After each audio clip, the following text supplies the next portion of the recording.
ভিডিওটা হতে চলেছে যে গভর্নমেন্ট আর্ট কলেজে তোমরা কিভাবে আসবে এই বিষয়ে গাইড করবে দেবযানী। ও আমাদের ডিজাইন উড অ্যান্ড লেদার ডিপার্টমেন্টেরই ছাত্রী, তো ও এই বিষয়ে আর কি তোমাদের জানাবে যে কিভাবে গভর্নমেন্ট আর্ট কলেজে আসতে হবে।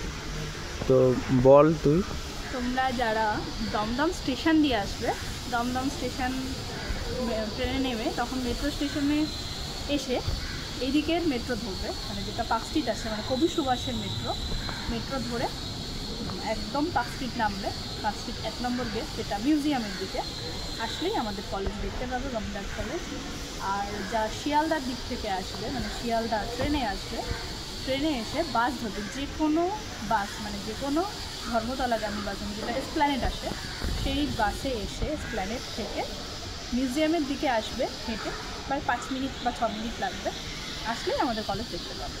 আর যারা হাওড়া দিয়ে আসবে, হাওড়া দিয়ে তো এখন মেট্রো হয়ে গেছে, তো মেট্রো ধর্মতলা নেমে হেঁটেও আসতে পারো। আবার সুবিধা হয় সেটা হচ্ছে তোমরা মেট্রো ধরে পার্ক স্ট্রিট আসতে পারো, যে নর্মালি যেরকম আর কি সবাই আসছে সেভাবে আসতে পারো। আর নয়তো বাস ধরে আসলে তোমাদের হাওড়া টু ধর্মতলার বাস পেয়ে যাবে।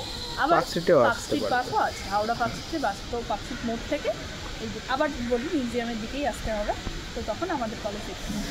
হ্যাঁ, আমার মনে হয় মেট্রোর থেকে বাসে আসাটাই সহজ হবে, একদম পার্ক স্ট্রিটে আসতে পারবে সোজাসুজি। আর যারা গড়িয়ার দিক থেকে আসবে, মানে কবি সুভাষের দিক থেকে, তারা নিউ গড়িয়া স্টেশন থেকে নেমে মেট্রো ধরেও আসতে পারে পার্ক স্ট্রিট, ওই 1 নম্বর গেট দিয়েই বেরোতে হবে, যেখান দিয়েই আসো না কেন।